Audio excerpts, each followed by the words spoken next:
ये बात बताना चाहता हूँ कि ये शहर अपना है। इस शहर के अंदर हम लोग सब साथ में पले हैं, बड़े हैं। हमारे दोस्त सभी जाति, धर्म और मजहब के हैं। हमने हर त्योहार को साथ में मिलकर मनाया है। लेकिन इस शहर के अंदर कल रात में जो घटना हुई है वो सभी के लिए एक चिंता का और कहीं न कहीं एक शर्म महसूस करने वाली घटना है, जिसकी मैं भी निंदा करता हूँ। अब हमारी सबकी ये जिम्मेदारी है, हमें शहर के अंदर अमन कैसा बरकरार रखे, शांति कैसी बरकरार रखे। इसके लिए सभी को एक ही आवाज के अंदर बात करनी होगी कि नहीं, मैं अपनी जिम्मेदारी संभालते हुए, ये शहर मेरा है, मैं शहर को जलने नहीं दूंगा। ये हम सबको सोचने की जरूरत है। मैं ये बताना चाहता हूं कि कल रात के अंदर जो घटना हुई है, आज सुबह से उसकी प्रतिक्रियाएं आना शुरू हो गई है। लोग उसका रिएक्शन दे रहे हैं और विशेषकर कुछ राजनीतिक पार्टी के लोग जो एक दूसरे के ऊपर इल्जाम लगा रहे हैं कि इनकी वजह से हुआ, उनकी वजह से हुआ। मैं हाथ जोड़कर उनसे ये गुजारिश करना चाहूंगा कि ये वक्त नहीं है एक दूसरे के ऊपर कीचड़ फेंकने का।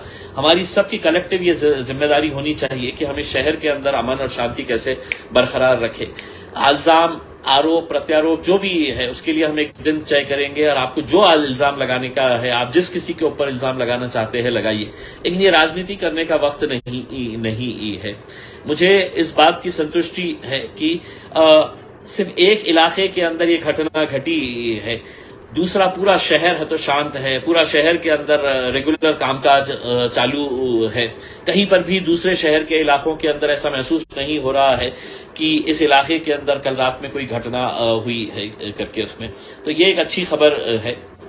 मैं तमाम लोगों से ये अपील करना चाहूंगा कि इसको किसी जाति धर्म के नजरिए से ना देखते हुए, मैं खुद ये मानता हूं कि कल जब मुझे ये खबर मिली और रात में मैं अकेले वहां पर जब पहुंचा तो मेरे सामने एक ही बात ये थी कि मैं राम मंदिर को किसी तरह से कोई नुकसान नहीं होना चाहिए। मैं 3 घंटे उस राम मंदिर के अंदर बैठा रहा। वहां पे तकरीबन 15 से 17 पुलिस वाले थे जिन्होंने अपने आप को उस राम मंदिर के अंदर लाके बैठ गए थे। वो भी अपने तरफ से वो कोशिश कर रहे थे वहां से किस तरह से कंट्रोल करना, लेकिन मॉब ज्यादा था, उनसे भी कंट्रोल नहीं हो पा रहा था। राम मंदिर के कर्मचारियों को मैंने ये आश्वासन दिलाया था कि नहीं, मैं जब तक हूं यहां पर कि राम मंदिर के ऊपर कुछ नहीं होगा करके। मैं जो नौजवान लड़कों ने पत्थरबाजी की, जो नौजवान लड़कों ने गाड़ियों को आग लगाई है, मैं उनको एक बात बताना चाहता हूं, तुमने अपनी जिंदगी तो बर्बाद कर दी है, अपने माँ बाप को किस तरीके से परेशानी में डाले है, शायद तुम्हें इस बात का अंदाजा नहीं होगा। उसमें तुम्हें इस बात का अंदाजा नहीं होगा कि रमजान का महीना चल रहा है, एक मुबारक महीना चल रहा है, और तुम अगर ये समझ रहे हैं कि तुमने कुछ हरकत कर दी है और अब तुम इसमें से निकल जाएंगे, मैं तुम्हें बता दूं कि पूरा शहर अब जो है सीसीटीवी के अंदर पुलिस डिपार्टमेंट के पास कवर हो चुका है और सुबह से पुलिस की पूरी टीम्स जो है वो उन सीसीटीवी को खंगाल रही है, देख रही है कि कौन कौन से चेहरे। और मुझे ये बताते हुए बड़ा अफसोस हो रहा है कि कई सारे चेहरे पुलिस ने अभी तक शिनाख्त कर दिए हैं, क्योंकि उनके पास अब जो सिस्टम है, जो स्मार्ट सिटी के अंडर में जो कैमरेज लगाए गए हैं, उसमें एक एक लड़के का चेहरा जो है वो बड़ा क्लियर नजर आ रहा है कि कौन लड़का था जिसने पथराव किया, कौन लड़का था जिसने तो गाड़ियों को आग लगाई है करके। तो मेरा यही कहना है, आपने जोश में वो हरकत तो कर दिए है, लेकिन आपने खुद की अपनी जिंदगी बर्बाद किए है और आपकी इस हरकत की वजह से आपके माँ बाप, आपके घर वालों के ऊपर क्या परेशानी गुजरने वाली है, शायद आपको इस बात का अंदाजा नहीं होगा। और ऐसे हालात के अंदर आपके लिए कोई मदद के लिए खड़े नहीं रहने वाला है, क्योंकि पुलिस के पास उस सीसीटीवी के जरिए जो सबूत मिल रहे हैं उसमें आपको कोई मदद नहीं कर सकेगा। मैं आप लोगों से सिर्फ इतनी अदब गुजारिश करना चाहता हूं, ये रमजान का महीना चल रहा है, आज रामनवमी जो है वो हमारे हिंदू भाइयों के लिए बहुत बड़ा त्योहार है, वो बड़ा जुलूस निकालते हैं, हर साल निकालते हैं।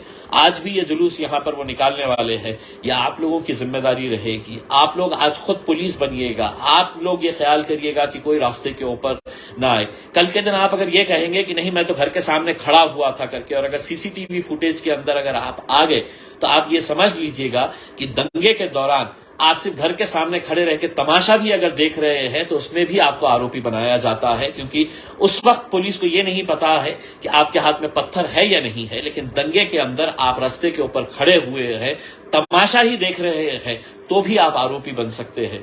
इसीलिए मैं नौजवानों से तमाम लोगों से ये अपील करना चाहूंगा कि अपने जिम्मेदारियों को समझिए, अपनी जिंदगी को बर्बाद मत करिएगा। कोई कॉलेज वाले अगर बच्चे होंगे तो उनका पूरा करियर खराब हो जाएगा। अगर कोई लोग इसके ऊपर गलत तरीके की प्रतिक्रिया डाल रहे हैं तो आपको किसी के ऊपर रिप्लाई करने की जरूरत नहीं है। आप लोग अच्छे तरीके से अपने त्योहार को मनाइए, अपनी जिम्मेदारी को समझिए। और जो राजनीतिक पार्टियां एक दूसरे के ऊपर इल्जाम लगा रही है कि इनकी वजह से हुआ, उनकी वजह से हुआ, मैं उनसे भी हाथ जोड़कर ये गुजारिश करना चाहूंगा कि ये वक्त नहीं है हमारे लिए। ये वक्त हमारे को सबको हाथ में हाथ डालकर एक आवाज के अंदर ये कहने के लिए जरूरत है कि नहीं, इस शहर के अंदर हम अमन चाहेंगे, शांति चाहेंगे, इस शहर को हम जलने नहीं देंगे। जो हुआ है यकीनन पुलिस उसके ऊपर कार्रवाई करेगी और उसमें किसी को भी छोड़ा नहीं जाएगा। पुलिस ने साफ तरीके से बता दिया है कि हम सख्त से सख्त कार्रवाई करेंगे। अब हमारी सबकी जिम्मेदारी है इस शहर को हम नॉर्मल कैसा कर सकते हैं, उस शहर के अंदर हम अमन को कैसा लेकर आ सकते हैं। देखिए, सभी लोग इस तरह की हरकतें करते हैं ऐसा नहीं है। हर समाज के अंदर आपको 2%, 5%, 10% ऐसे लोग मिलेंगे जो हमेशा इस तरह की हरकतों के अंदर आगे आते रहते हैं।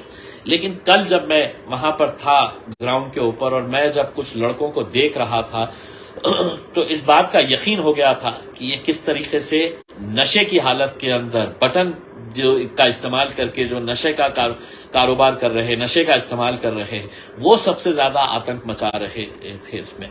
और मैंने पुलिस को कहा है कि अगर ये लड़कों को अगर हम आइडेंटिफाई नहीं करेंगे तो हो सकता है कि आगे और नुकसान होगा। तो ये जो नशे का कारोबार करने वाले लोग हैं, नशे का इस्तेमाल करने वाले लोग हैं, सबसे ज्यादा आतंक वही लोग मचा रहे थे इसमें।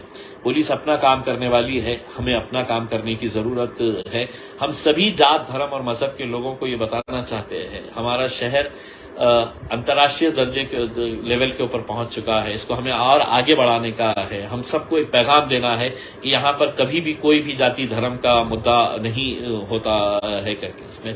तो अगर इसको जितनी जल्दी हम बैक टू नॉर्मल लेकर आएंगे उतना हमारे लिए, हमारे शहर के लिए, हमारे भविष्य के लिए अच्छा रहेगा। बहुत बहुत शुक्रिया।